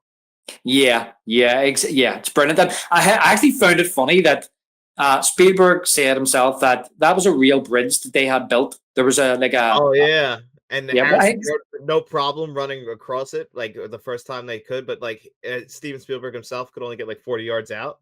Yeah, that's right. There was like a British company building a dam there, and in Sri Lanka, I think they filmed a lot of these kind of like jungle scenes in Sri Lanka. Although the night scene looks like it's a set, but which reminds me, I rewind that scene where they first got on the elephants and they're going across, and there's like a wide shot, and the music's playing. I absolutely love that. Just throw that in there, but yeah, they built a bridge. They commissioned them to build a proper bridge, and they built this secure, proper bridge across this ravine. And yeah, Harrison Ford run across it. There's footage of him just running. He just run, and it says, yeah, Spielberg wouldn't go out, or Gary, what's his name? He created the Steadicam, so that a Steadicam in the movie. Yeah, he wouldn't go out more than 40 yards either. So that's why, if you notice, Spielberg said it, the camera doesn't go any further than 40 yards either side of the bridge. Yeah, they never do make the center of the bridge, which, it's funny to me. It's like, if the bridge was going to break, you're going to die regardless whether you're 40 yards in or not. You're not getting back in time. No, maybe he thought he could hold on like Indiana Jones does in the movie. Man, he's probably banking on this is probably real, right? Because he hangs. I mean, just wrapping their arm. Like, how could like buy into that? Like, do you trust Indiana Jones that much? Like, Willie must really trust him, because I would be like, no, I cut the bridge off like that. Yeah, it's like it's a big I would say bluff to him. It's kind of like, yeah, I'm going to drop these over, let them go, and he's there. And then I love how that line where he says, "Go ahead, Dr. Jones. They will be found. You won't." I'd say he's called his bluff, and he's right. It's like, yeah, this guy's been digging for bloody 2 stones down in this underground for God knows how long. He's got time. He can find the other ones, But as though he's going to get me, so he's like, oh shit, as he says, like, hang on. And I love how Short Round says to Willie, "Hang on, lady, we're going to go for a ride." And she catches on, and he's like, "Oh no, is he crazy?" And Short Round says, "He ain't crazy. He nuts." He's nuts. Or maybe the other way around. Maybe she says he's nuts, and he says he ain't nuts. He's crazy. Something like that. I love how Short Round always trusts him and like just looks at him as like a father figure to him. Really fully 100% believes in him. Yeah, that's why it's heartbreaking, John, as well. That's what I'm saying. Like, Spielberg is so good. It's just kind of like getting emotion out of his characters. Still revealing a human side, even to the characters that the big larger than life characters like in Indiana Jones, or even a Short Round, that kind of kid that is doing Jackie Chan karate at the end and taking out human beings, or sorry, adults, taking out fully grown adults. But you feel for Short Round when he escapes and he tries to talk Indy round, and because Indy is like under he's took the blood, and he's kind of like, they call it like hypnotized. He slaps Short Round away, and you can see like the hurt and the tears in Short Round's face, and he's like, "Wake up, Indy, I love you." You know what I mean? You can really feel all that emotion, and again, that's another brilliant part of the movie I like, is when he does break Indy out of that sleep by the flame, and they fight the guards, and Mularam kind of like, he fires a few of them into the lava, and then Mularam escapes. And I love how Indy picks his hat up, and Short Round gives Indy his hat, and then he puts the hat on Short Round's head, and he says to him, "I'm sorry, kid." Yeah. And then the hug, and then he says, "Indy, my friend." Yeah, I love that too. I like how he first reveals to him that he's okay again. He's like, "I'm all right, kid." And he winks at him. Like, I'm like, "Oh, okay." Because like the first time you watch the movie, you're like, "Is he gonna throw him in the fire?" Yeah, and that's what I was kind of like wondering as well, John, because I started hearing about like the deleted scenes and stuff, and then when I heard about the deleted scenes, you get, I don't want to spoil it for anybody, but you get, if you watch it, you can see where things don't kind of add up. Do you know what I mean? There's things in the background going on, which kind of like, you go to yourself, what's going on there? And then I was able to flick through the novelization and read some of the scenes that should have been there. So, for example, if you notice when the thuggy, when Indy goes down to find out where the screams are coming from, right? And the thuggy come up and they kidnap Short Round and Willie. You can actually see Willie escapes. You see Willie running away in the background. She actually escapes. So in the novelization, she gets back to the palace, and she bumps into the Prime Minister and tells him what's happening, and the general as well, the army general. Oh, that explains why they show up at the very end. Yeah, exactly. And basically, what happens is then Indy comes back and tricks her into thinking he's all right and everything's fine, and they're able to kidnap her then. And also, there's more of the scene with Indy fighting the Prime Minister, because remember, like, he comes in with a dagger, and you see the wheel going around and it crushes him. Well, he that doesn't kill him. He gets up then with the knife and fights Indy, and I think the fight on top of the cage, which Willie was in, which was going down into the lava.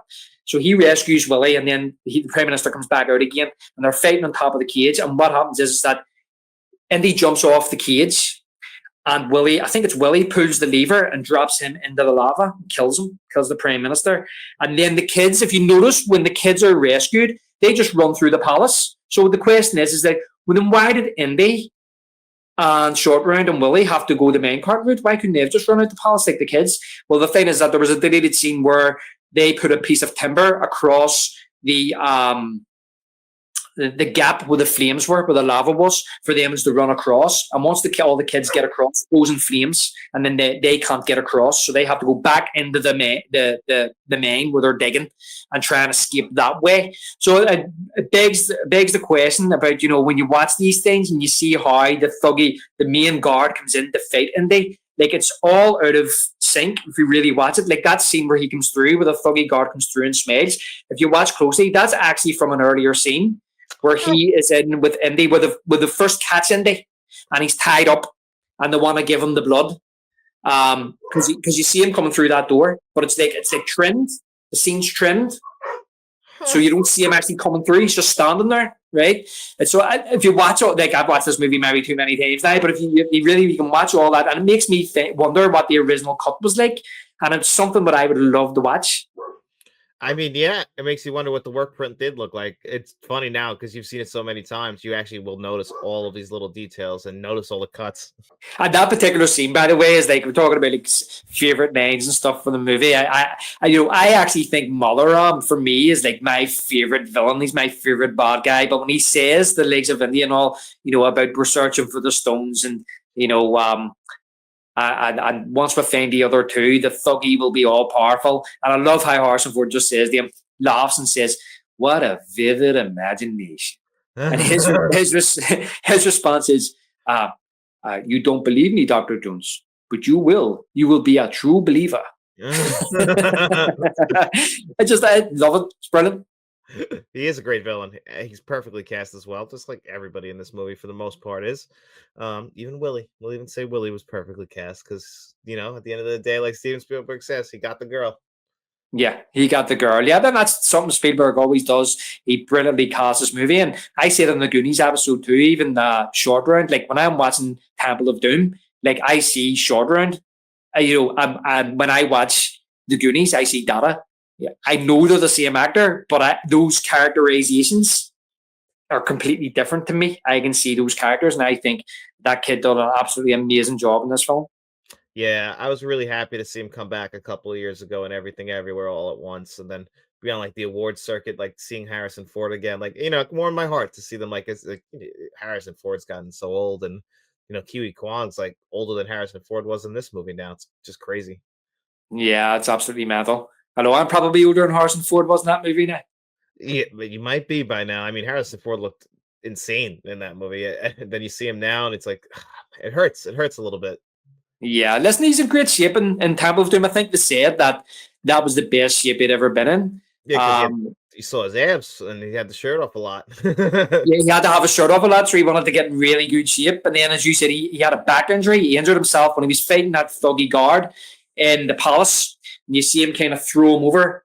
He's trying to strangle him, and he throws him over his back. That's when he done his back in, and he basically had to have an operation and back in America and put him out of action for weeks on end. But Spielberg, as you said, kept filming, kept the production going, and he used a stuntman for a lot of those fighting scenes and a lot of the action scenes. And you're right, he done such a great job of kind of covering the stuntman's face, and then he went back later and just filmed inserts of Harrison Ford and inserted them in to piece the scenes together, and he does a tremendous job. It's really amazing that this movie comes out the way it does. I mean, there's plenty of movies that get put together like that, but still, it's just to have it all in your mind and know what you need before you get into the editing bay to put it all together. That's what the reason why people ask how do bad movies get made so often. It's like you don't realize when you're shooting the movie you're going to end up with a bad movie. Sometimes a movie can be saved, but sometimes it can't. You just got to kind of roll with it.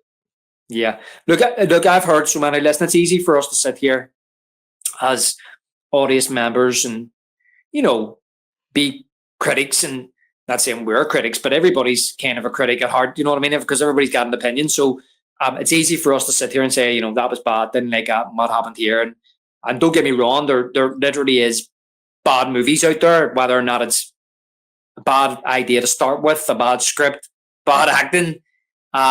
You can still have a good story, bad acting, and still watch the movie because it's a good story. But I think the point I'm trying to make is that I've heard so many top filmmakers say it's never easy to make a film. It doesn't matter who you are. It doesn't matter, because it's such an unnatural thing to do. It's an unnatural process to do, and no film is easy. And I think it's the same with this one here. I think there's only problems there. I think if you really go looking for them. Yeah, exactly. If you just watch the movie, do you agree? If you just let the movie flow over you and you're not looking for it, like when we do the show, we're looking at every little detail. But on a regular day, you sit down and throw Temple of Doom on, just sit there and watch it, listen to the great score, and watch the great cinematography. You're like, it's a good movie, and you can walk away from it. It's like the thing is, critics are the ones who get their voices out there, and they'll find all the flaws. And it always raises the question: is it worth nitpicking? Or is it like sometimes the flaw should be a little bit more egregious than like, oh, there's a bad edit here or there. It's like the movie's really hard. And one of my favorite quotes is from Bill Murray, who said that good movies are really hard to make. And he said, and bad movies are really hard to make. Yeah, because you're right, because it doesn't matter who it is. I mean, when I watch like making ofs and things like that, John, and people ask like the filmmakers, whether or not the movie was a hit or not a hit, to say to them, like, did you know when you were making it? And they're like, no, nobody knows, especially a hit. More a big movie, more a hit, and more of them go, no, we didn't know it was going to be this big. There might be some actors that say, like, when they're making a movie and it's not a hit, they go to themselves while they're there, they think to themselves, oh, what am I doing? I don't think this is going to go too well. And then it doesn't. And then their their gut is right, but there's an awful lot of filmmakers, directors, actors will say when they're making a classic movie, they don't know. Sometimes they just want it to be a moderate hit. Unfortunately, here with the Temple of Doom, I think there was expectations of it to be a hit. Maybe at that particular time, the filmmakers thought to themselves, like most sequels of the time, John, we want to make a really good sequel, but we don't have expectations that it'll be better than the original. Now, I don't know. I don't know if Empire Strikes Back done better than Star Wars. I don't think it done critically as well. It may have done financially better. Maybe they were thinking something along them lines. Can we do something like that? Think about it too. Even though we call this a prequel, it was the first kind of follow-up that Spielberg ever done in his career. And I've mentioned it before. Spielberg and sequels, he's not the best at sequels. No, I don't like The Lost World at all. So, no, his sequels aren't usually as good as the original. And for this one, yeah, it's his first real sequel, and it makes sense. It's in the franchise. They get rid of the Raiders of the Lost Ark name. It's funny when they refer to it as Raiders of the Lost Ark 2. I'm like, that doesn't even make sense. Eventually had to end up with a name change. It's just so funny how these little things with George Lucas. The original movie's called Star Wars, and then it gets retitled to Star Wars. Episode 4, New Hope. And then the same thing happens with Indiana Jones. They call it Indiana Jones and the Raiders of the Lost Ark. No, there's the first one's Star Wars, and then this one, the first Indiana Jones is Raiders of the Lost Ark. Yeah. No, listen, I totally agree with you. And I think, to be honest with you, I think Raiders 2, they kept calling it Raiders 2. And when I was watching the making of, it was on the clapperboard, it said Indy 2, right? That makes sense. Yeah. And I think that, to be perfectly honest with you, I think that they would probably always have changed the title to an original title. Whether or not they would have put Indiana Jones in front of it, I'm not sure, because I'm near certain that I've seen the next one they're making of, it says Indiana Jones and the Temple of Death. And then they changed it to Temple of Doom. I couldn't see them just calling it Temple of Doom. Yeah, you see, that doesn't roll off like Raiders of the Lost Ark. Even the Last Crusade, it's too short. It does roll off better as Indiana Jones and the Temple of Doom, and Indiana Jones and the Raiders of the Lost, Indiana Jones and the Last Crusade. But maybe they wouldn't have called it those names if they knew they weren't going to have the Indiana Jones in front of it. Well, the thing is that I think, this is just what I suspect, I think that Raiders of the Lost Ark as an original screenplay, they probably didn't realize how iconic the character of Indiana Jones was going to be. So to have a follow-up to Raiders of the Lost Ark, which wasn't going to be called Raiders of the Lost Ark 2, because it's not about raiding lost arks, right? They had to probably put in front of it Indiana Jones to let people know this is an Indiana Jones movie. This isn't something completely different starring Harrison Ford, right? So that could be the reason why they put Indiana Jones at the front of it. But I do agree with you. I hate in retrospect the way they go back and put Indiana Jones and the Raiders of the Lost Ark, because it just doesn't sound right to me. I'm so glad they didn't change it at the start of the movie. It still says Raiders of the Lost Ark. Yeah, and as for Star Wars, I've never been a big Star Wars fan, so I wouldn't say it bothers me. But I agree with you. I call the first one Star Wars. I call the second one Empire Strikes Back, and the third one Return of the Jedi. Aside from that, I'm not into this episode rubbish. It's people talking, episode 4. I know what they're talking about, but I'm never going to call it episode 4.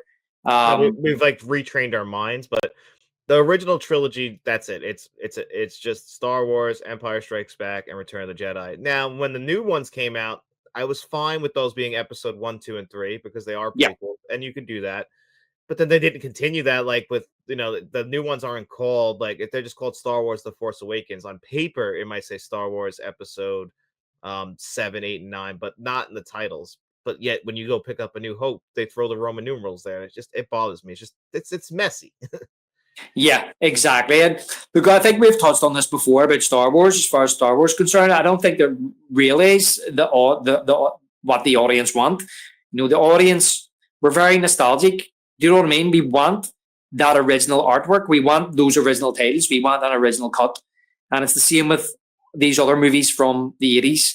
It's the same with Indiana Jones. You know what I mean? We want Raiders of the Lost Ark. We don't want Indiana Jones and the Raiders of the Lost Ark. You know, it even bothers me as well, to be honest with you. And I don't care that much. It bothers me that they call the Batman Nolan films the Dark Knight trilogy. I know. I've always wondered that. It should be called just like the Nolan trilogy, not like the Dark Knight trilogy, because that's the middle movie. It's the middle movie. The first movie is called Batman Begins.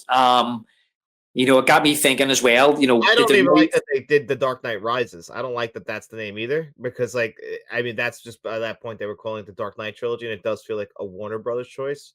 Because, yeah, I mean, they don't even reference him. It's also like in the movie The Batman. I mean, I know you watched it recently, you didn't like it, but you know, they never call him Batman in the movie. They call him Vengeance. So they should actually call the movie Vengeance. Vengeance, Batman Vengeance, I know, but exactly, and I feel as I was thinking about that recently as well, about The Dark Knight Rises. I remember the first time I heard the title and I didn't like it, and I still don't kind of like it. And I like I just pointed out, they probably said, "Oh, you have to have Dark Knight in the title."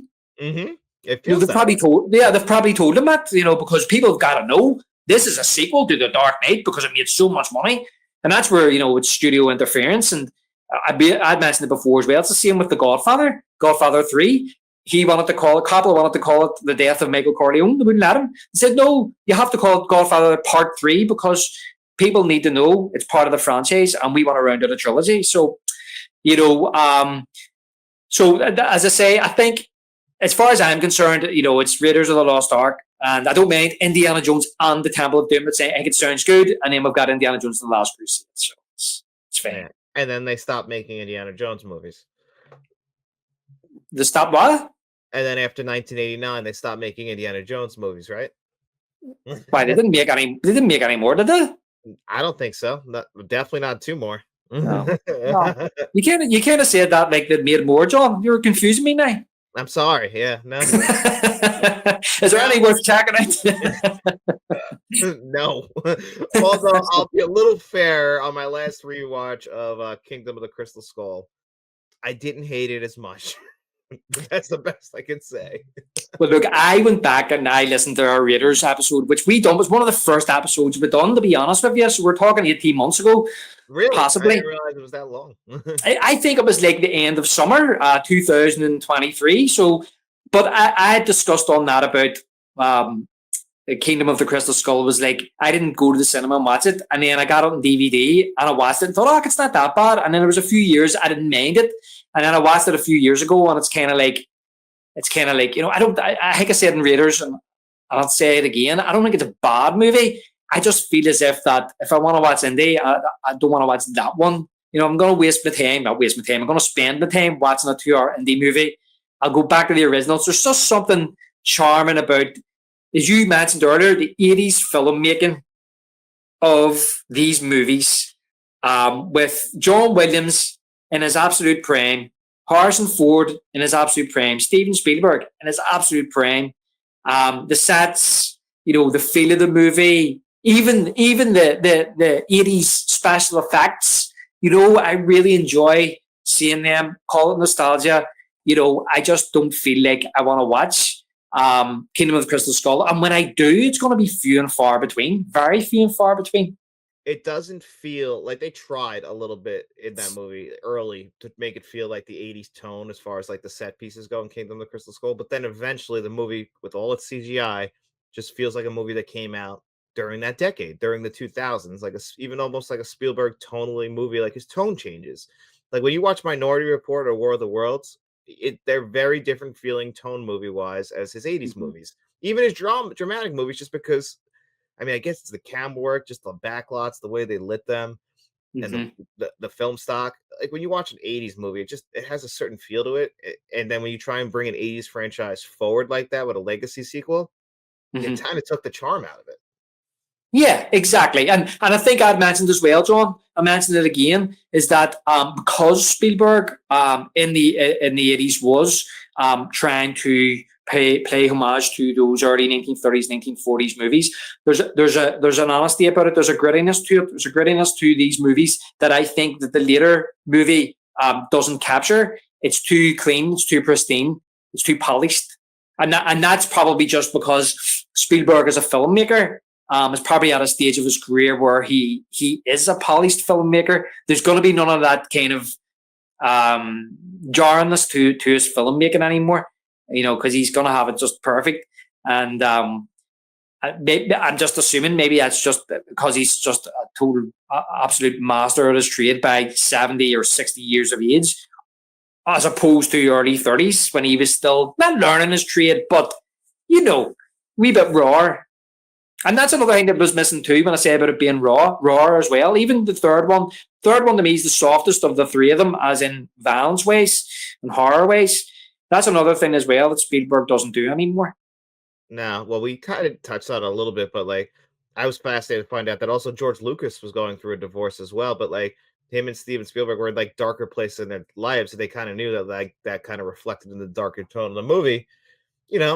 After that, we never really got dark Steven Spielberg ever again. No. Jurassic Park maybe, but even Jurassic Park is not like No. It's not Temple of Doom. No, it's not. How many people die in Jurassic Park? Like there's like 40 in this movie. How many people what? Sorry? How many people die in Jurassic Park? Because there's like 40 in this movie. 4 or 5 that we know of maybe in Jurassic Park. Same amount in Jaws, but the thing is about Jaws was that the deaths in Jaws are horrific, whereas the deaths in Jurassic Park are kind of hidden. There's not really any blood. It's more, even the deaths that are kind of suggested in Jaws are still horrific. Yeah. Right? Jaws, they kill a kid in Jaws. Well, that's what I was going to say about the Kintner scene, right? Like, you see the shark come out of the water. Oh, your imagination does a lot of the work, right? But at the same time, when you see him jump out of that water and the blood spurt up in the air, right? But you never see anything like that in Jurassic Park. I think the most horrific death in Jurassic Park is the lawyer who's on the toilet, and you see the dinosaur shaking him, but that's it. You don't see any body parts fly off. There's no blood. And I do feel as if Temple of Doom was a turning point for Spielberg in his career in regards to violence. I think that the backlash and the negativity towards this and Gremlins made him reflect.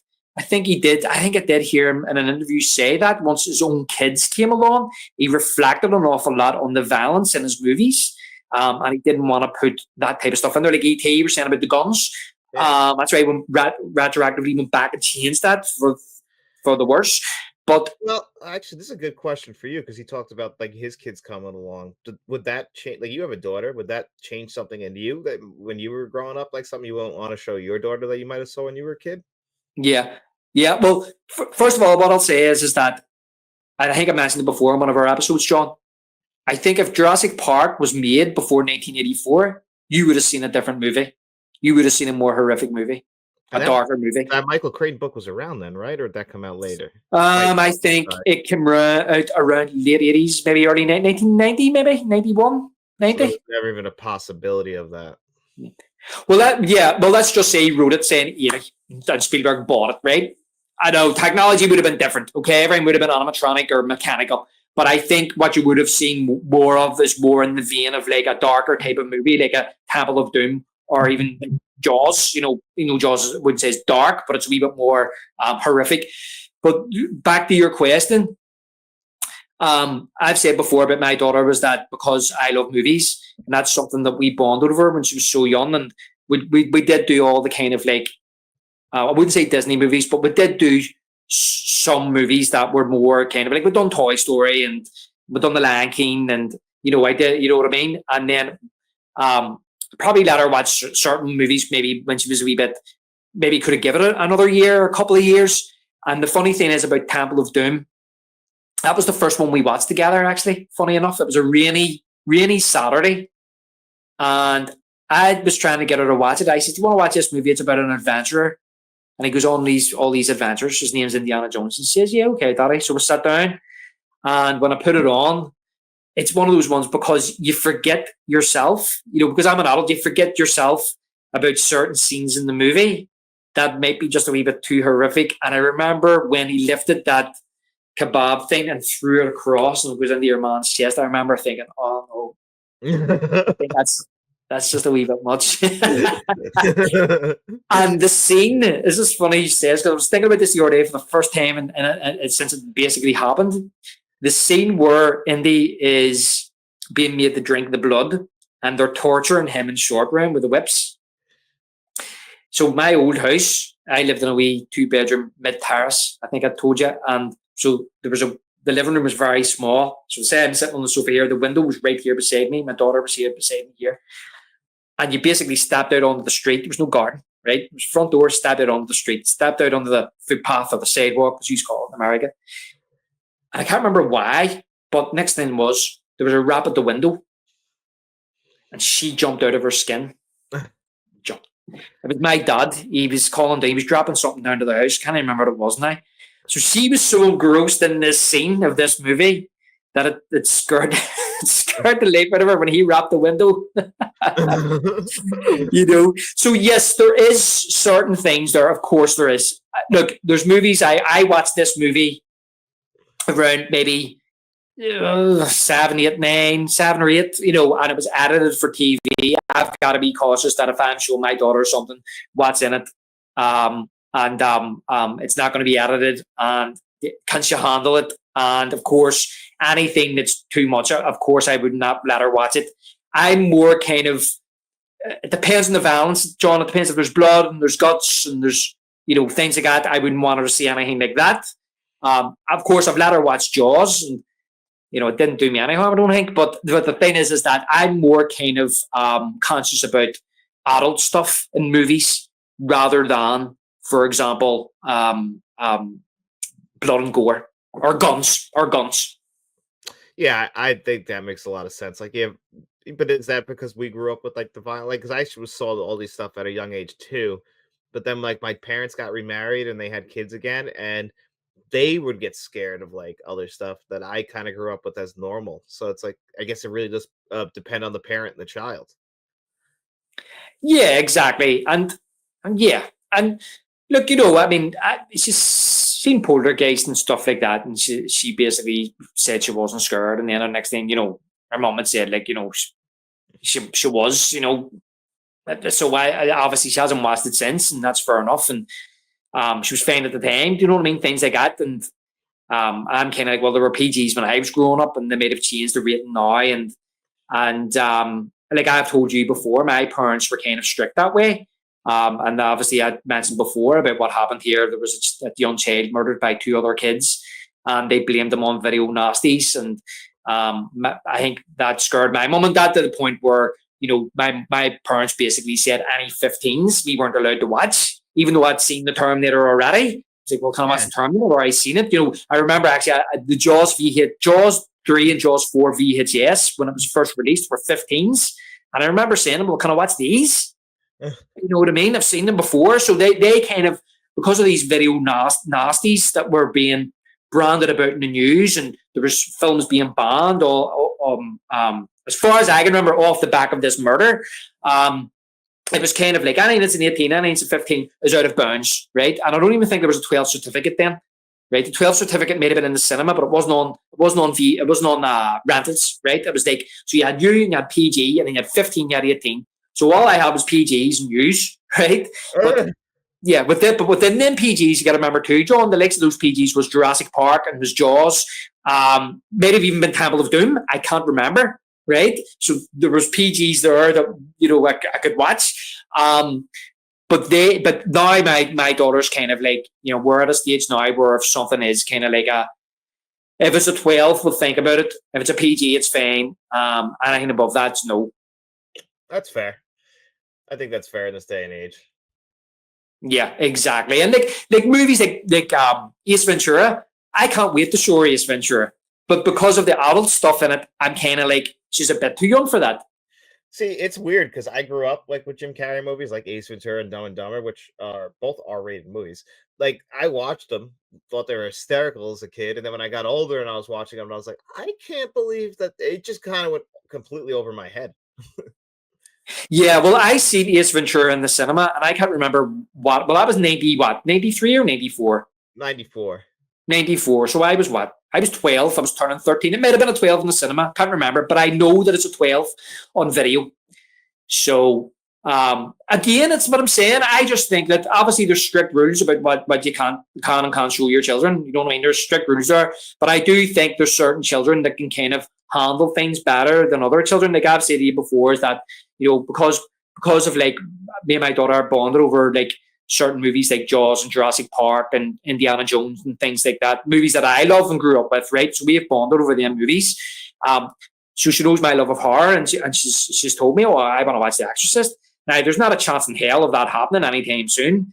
Now, it's an 18, but the fact of the matter is that it's more kind of like the adult stuff that is kind of like, if that wasn't in it, I still wouldn't show her at her age now. But the point I'm trying to make is that if that wasn't in it, maybe I'd consider showing her at an earlier age. But I think at 18, I mean, maybe 15, 16 years of age is old enough to watch that type of 18. Yeah, that's when once you get a little bit more perspective, like she'll hate it now. She'll be bored to tears at that movie now because she won't understand like really what the meaning of the movie is. Yeah, exactly. And I know it'll be because it's like all of us, John, when we were growing up, we used to go to the video store and we used to go to the horror section. And the best thing about them was the covers. And it looked so exciting and it looked so scary. And you got it home and you put it on and you went, that was absolute rubbish. Like movies you heard about. And then eventually when you watch them, you go, what was all the hype about? And I think that she will probably be like that initially when she's, a teenager, when she's like, maybe 16, 17, 18. If she ever wants it, by the end she may have grown out of it. Maybe she'll go, I don't want to watch it there. But if she goes, yeah, I'll watch The Exorcist, I'm sure there'll be a period where she'll be like, I don't see what all the fuss was about in that movie. Yeah, there's just certain levels of like filmmaking and like even like if you become a fan of film, and I noticed this with music because I'm like not the biggest like fan of like I like music and all, like we talk about scores all the time, but like deep cuts of music as far as like I can do with movies, but with music, I'm like I like a lot of the poppy stuff. I think that's what regular people too. They're not willing to go too deep on movies and stuff like that. Yeah, exactly. So they're not gonna notice all these like little subtext things and all the little messaging and meanings of this. They're not thinking for that. Like they want that's why the movies that make money are like, these movies that me and you watch, like that was dog shit. But then other people watch it like that was great. It's because they're not looking for more than that. They want it to be spoon fed to them. Yeah, that's why it's called popcorn movies. And sometimes I think my mom thinks I'm mad because when I talk about movies, I do go deep. And she's kind of looking at me. Sometimes I think thinking, what are you talking about? What are you seeing here? And like I said here, I've said there a few times because it's art. You know what I mean? That's the way it has to be looked at. And it's not me being pretentious because my favorite movies are basically popcorn movies. But I do feel that a lot of these popcorn movies that we got in the 70s and 80s have a lot more depth in them than than the 90s and the 2000s, and especially recently. Yeah, I actually always have thought that that's what kind of makes us kind of bond so well is like we like these movies that would be considered like, these are 80s movies that made a ton of money, but we like to find the deeper meaning in them. And then we also like those 70s movies where we can dive into like we can find the balance between both. We don't come off, I think, like pretentious, like, oh, that movie was too popular to be good. It's like, it could be a very popular movie and still be good. It's just when you put out a movie that's just like complete and utter, like, just like an eyesore and there's just nothing in it. I can't stand the movie like that. Yeah, it's just empty. It's just hollow. Yeah. Like I like it. Like people are getting on me this year because I like the movie Twisters a lot, but I'm like, there's more to that. Like I grew up with like those kinds of like blockbuster movies. I can like a movie like that and then still like a movie that's a metaphor for something. Like we can all like you got to find it. It's got to be personal to you. It's like it's different for everybody. Yeah, definitely. Look, and I think that part of the thing is as well, John. It's like I think, and we've talked about this before. A lot of the movies that I love, as you say, mean something to me. I've talked about it before, growing up watching it, having experiences with the movie with other people, and I feel as if that, you know what I mean. If that's I said I bond them with my child with these movies, and maybe they'll mean something to her down the road. There'll be a period when she won't want to know, but maybe they'll come back at some stage and she will appreciate them because of personal experience. What you were saying there about shallow movies, look, I don't really want to kind of like upset anybody, any reviewers or anything like that. It's just, for example, I was hearing some reviews about Nosferatu. And it just got me thinking. I mean, some of the people were saying about how beautiful it looks and how well framed it was, and it's gorgeous and it's a masterpiece and it's this and it's that. And it really got me thinking about modern movies. And I think we have to get away from, personally, is what I think. We have to get away from just looking at something on the surface level, as in what the eye sees. Because I think in this day and age, with the technology we have and the cameras we have, you can make anything look beautiful. Anything is going to look beautiful. You don't have to sit out in the desert and wait for a sunset to get one shot, right? And hope it works. And You can do hope you that in got lab. it. Yeah, yeah. And like Raiders, when he's digging, in that sunset, what a shot. So I think we're a lot of people are going to have to start looking deeper than that. They're going to have to start looking now at story, It's so funny you looking said at Nosferatu. performances, and also pacing as well. Hmm. And because I hate this when a new movie's released and I see people immediately call it a masterpiece because it looks lovely. I was sitting the other night speaking to my father about this. We were just having a chat, and an advert come on the television, just an advert. And I says, "Look at that advert. Isn't that advert beautiful?" And he went, "Yeah, it was class. The way the advert was done." And I went, "Yeah, that could be done on a computer just like that. It looks beautiful." But I think, me personally, I don't know. I haven't watched the movie yet. I don't know if I want to watch it. It's just an example. Every time a movie comes out, it's the same with like when Barbie came out. You're talking about like shallow kind of like blockbusters, which nothing behind them. They're hollow, but all people can see what's on the screen and come out and say it's a masterpiece because it looks beautiful. My argument is that in 2025, anything can look beautiful Yeah. because of the technology and the cameras we have now are unbelievable. Yeah, no, and they can, but they will use it still for bad. And it's funny because some of the best movies you can still find these good movies out there. And I would actually say that Nosferatu, because they actually one thing with the director Robert Eggers is he concentrates on actual like real practical filmmaking, but he did throw some CGI in there. I watched Nosferatu, thought it was beautiful, looked gorgeous. Definitely some of the best cinematography that you'll ever see because it doesn't look like every other movie. It actually looked like a well constructed, like let's pay attention to the shots kind of movie. But I left Mhm, that movie feeling very empty. Like I mhm. felt nothing, and I shouldn't have felt that.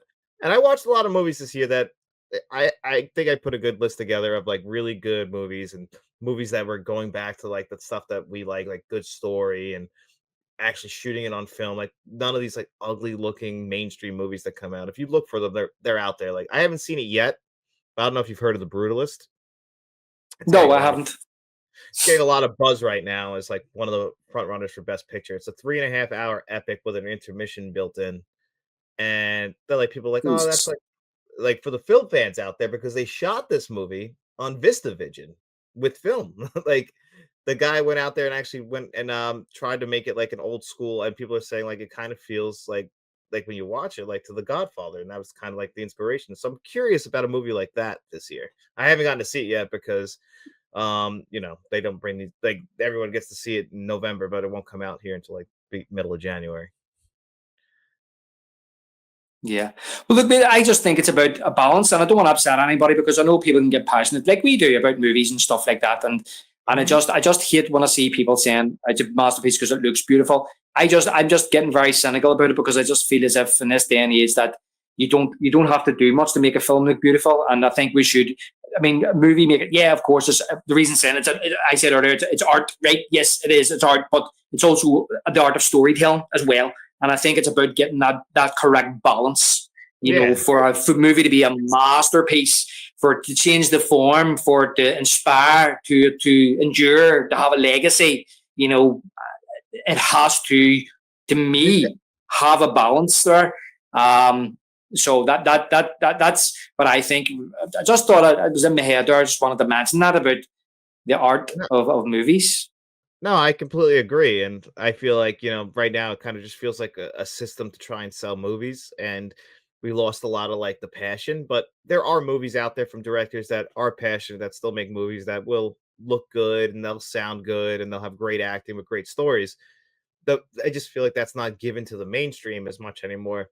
And then it's kind of hard to fight it because when you look at the top 10 movies of 2024, they're all sequels. So it's like it's like and we're on Yeah. here talking about a great sequel, but these movies they just feel really empty to me, all these sequels. Like there's a couple in there that are good, and I'm like, oh, it's fine.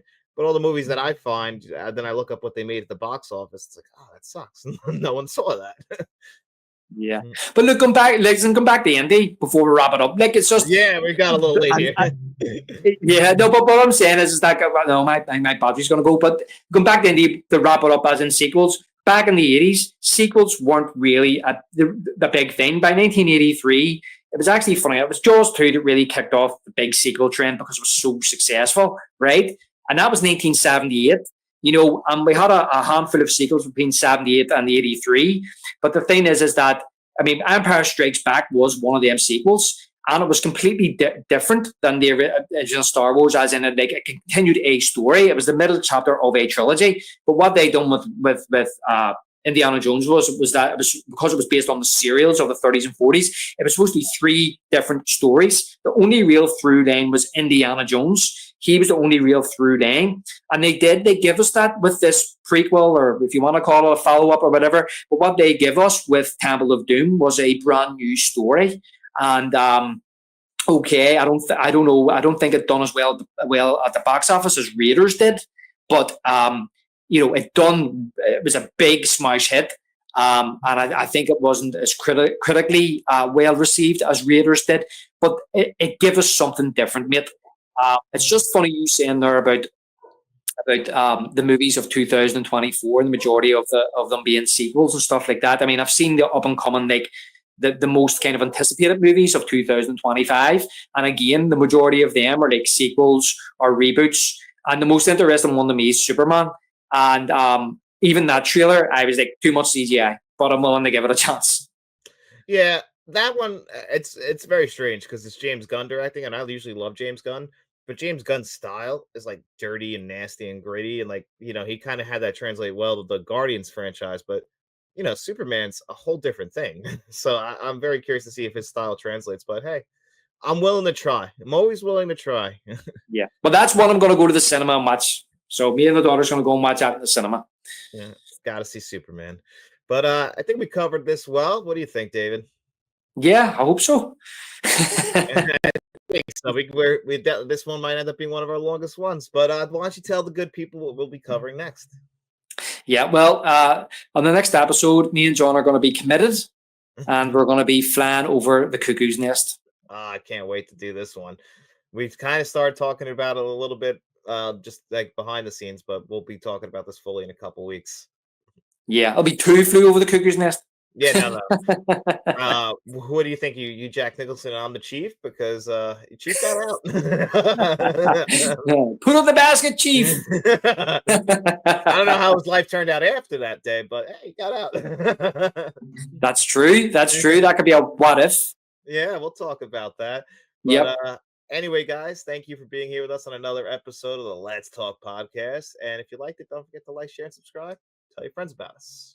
Hey guys, just popping in at the end of this video for this week's digital code giveaway. In every single video that we do here on Friday, I ask you guys 2 digital code giveaway questions. All you got to do is answer 1 in the comment section. As long as you do that, you come back to Monday's video. I put your name on a magic wheel. I spin that wheel 2 times. The 2 names it lands on, they have their choice of the digital codes that you've seen on your screen before you today. And this week I'm asking you, what are your most anticipated films of 2025? And what is your most anticipated physical media release of 2025? Whether that be DVD, Blu-ray, or 4K Blu-ray. Just let me know those answers in the comment section below. And then don't forget to come back to Tuesday's video. And if you guys enjoyed David and I's breakdown of Indiana Jones and the Temple of Doom, make sure you throw this video a like, share it if you could, subscribe to the channel. We have channel memberships, so if you want to become a friend of the channel, a producer for the channel, or a channel director like Frank from Frank's Media Reviews and Mr. Smelly Potato, you can do all that.